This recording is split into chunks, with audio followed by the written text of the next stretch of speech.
Mohammed, having received a new wife by way of present, an object, it seems, to the mind of a Westerner who ignores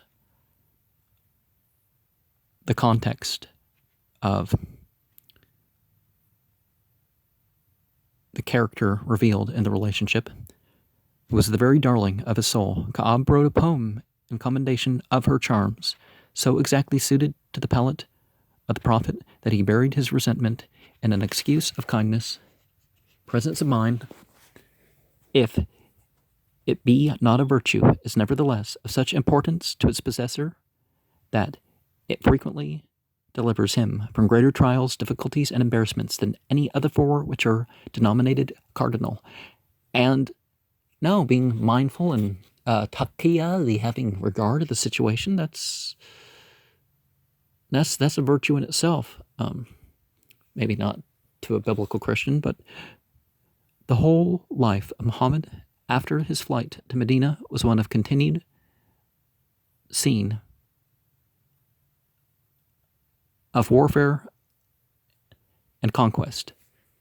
Well, they weren't allowed to even slap the slaves up the side of the face or something like this, so that just doesn't make sense in terms of, the captives or something. He, with his associates and followers, what we're seeing in the text there, he with his associates and followers plundered every caravan of its valuable commodities, if not guarded by a force superior to its own, in which case he was obliged to make a precipitated retreat in order to save his life. And no, this is not how they decided. They were robbed of their possessions, and they were reacquiring back via only particular examples. And it wasn't, well, are we strong enough to never decide whether or not to go to war or have a battle based on if you can win physically. You got to have more than that to it.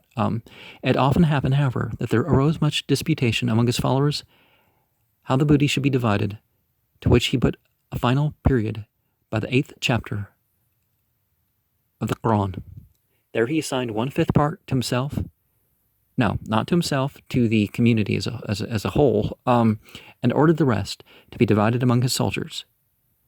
Strict discipline and subordination are not easily kept up among the freebooters and thieves, for even the captain of such a gang will soon dwindle into contempt, and perhaps be in danger of losing his life if he discovers a determined resolution to have an immoderate share. Such is the nature of his employment that he must rather make his portion the result of their concessions than of his own stern authority. With this fact Muhammad seems to have been perfectly acquainted, and therefore, as he had small hopes of composing their differences or silencing their murmurs by his exertions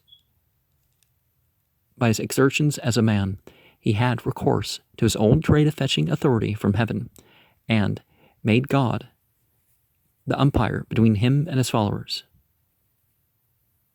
We find in his specific taste, rather than this lavish, indulging everything or whatnot, like some of the earlier material here is trying to make people feel like. He was someone who didn't want to legislate his own tastes, If he wanted another wife, he wasn't about to,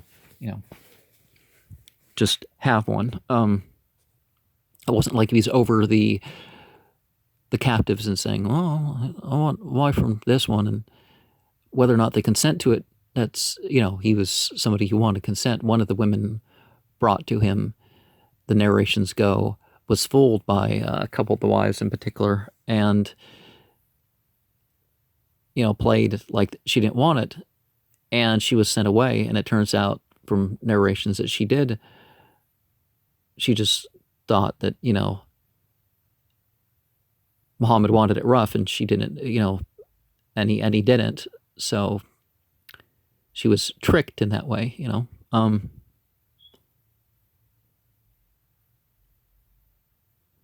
He was very fortunate in his battles. If success in a desperate cause deserves that appellation, they were being persecuted and killed. even before they made it to Medina. But amidst the wonderful and mysterious vicissitudes of human affairs, it was not to be expected that he would always be victorious. Now, he was always victorious as far as he was obeyed. If people were like, oh, I'm impatient, I'm going to leave my station and stuff like this. Otherwise, he never lost a battle in terms of his people following his battle instructions. The most distinguished favorites of fortune, whether in the Senate or the field, never experienced uninterrupted success. Under Genghis Khan, they won everything when he was present. But they lost, but one of his brothers lost a couple battles.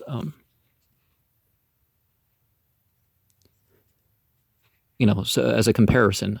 But they weren't trying to protect the innocent, the Mongols raiding. That really wasn't what they were doing. The most distinguished favorites of fortune, whether in the Senate or the field, have never experienced uninterrupted success. At the Battle of Uhud, he was obliged to retreat, having lost a considerable number of his men, whom he left dead on the field, as many of his adherents concluded that the prophet of God would be invulnerable and his army crowned with universal triumph. They could not help murmuring against him on the loss of their relations, which, as it betrayed a spirit of disaffection, he prepared himself to suppress.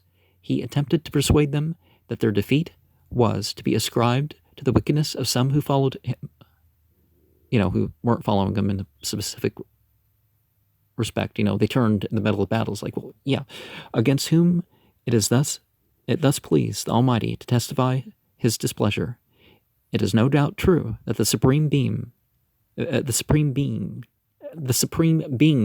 has sometimes shown his hatred of vice by the complete discomfiture of the vicious, but Mohammed very artfully attributed the wickedness in this case to its proper source of, again, the people who weren't going along.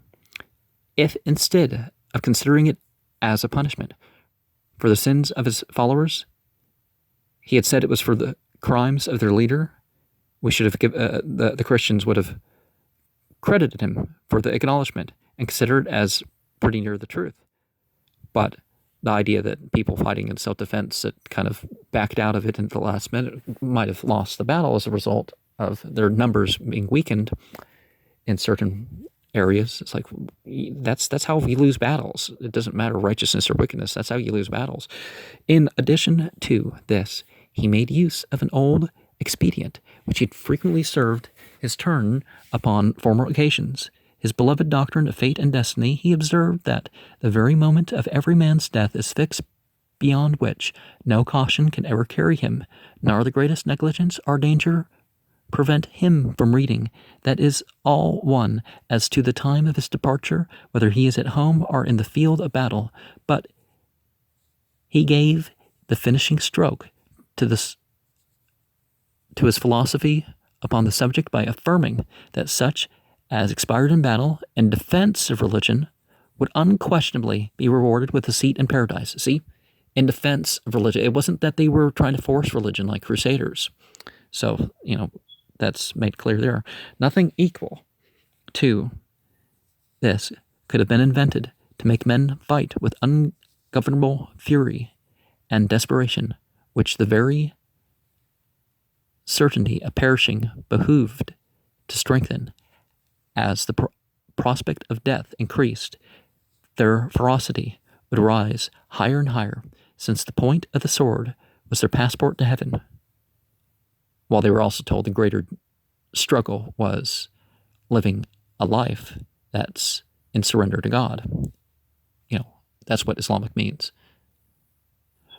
A man of an enlarged understanding may be astonished how such could become a subject of belief, because in Christianity, all of life isn't included in religion, so there's not guidance on every subject. But let the fact be admitted that it was believed, and then the consequences which we have stated must follow. It would be an almost endless task to give even a catalogue of his numerous wars, and therefore we shall confine ourselves to those which more or less affected his circumstances in the world, promoted or retarded the completion of his fondest wishes, or were in any way instrumental in accelerating his death. And just like the description of paradise, we see that it kind of goes beyond wish fulfillment because,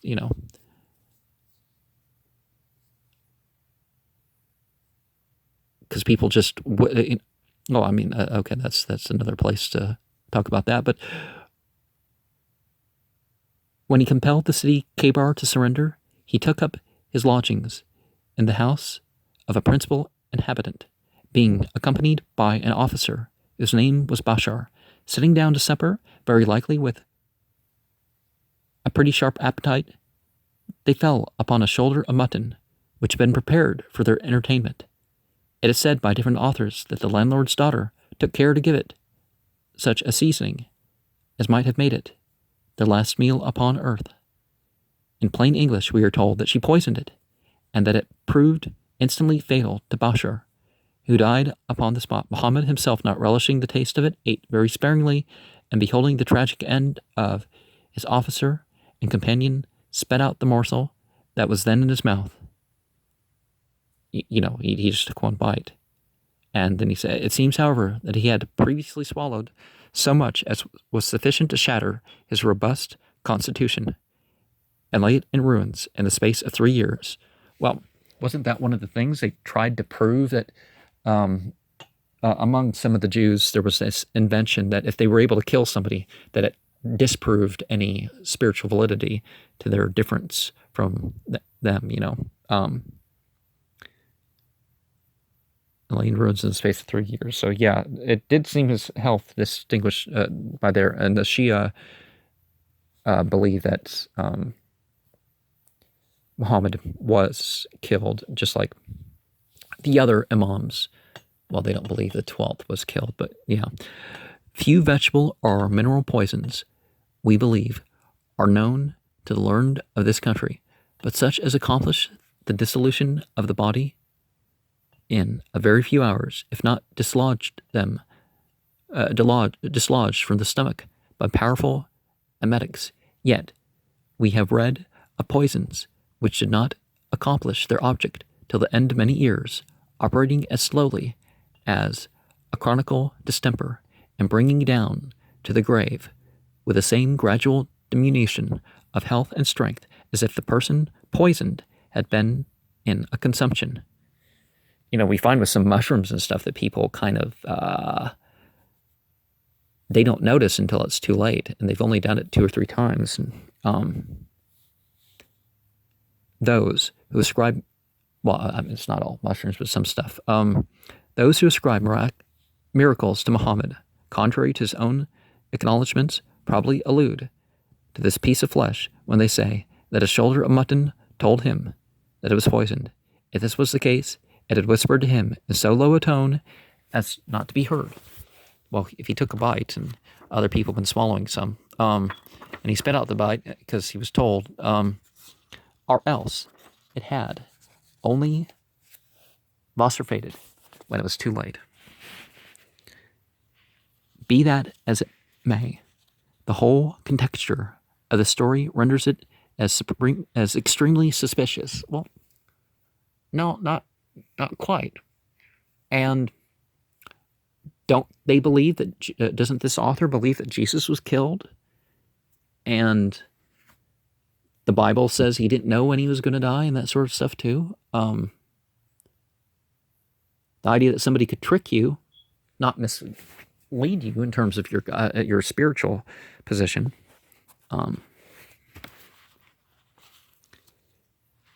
This reduced the city. Muhammad had reduced the city to obedience by his victorious arms, and therefore we may conclude that its inhabitants would show him all possible respect, however much strained and contrary to their real sentiments that respect may be, since he had in his power to add butchery to his conquests.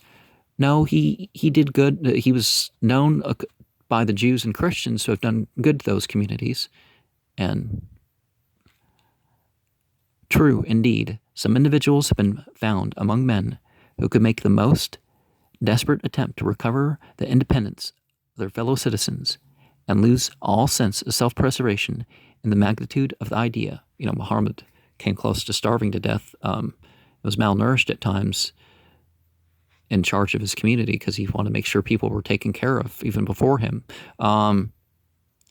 Brutus could dispatch his beloved Caesar to preserve the liberty of his country from the assaults of despotism, but we find nothing in the character of Muhammad's landlord which can rank him with the Brutus. Nothing in terms of cruelty or oppression or something like that. He must have been either an innkeeper or a private person of property. If he was the former, it certainly would not strike him to take such a step, since the prophet's money to be paid for the entertainment was as good as another's.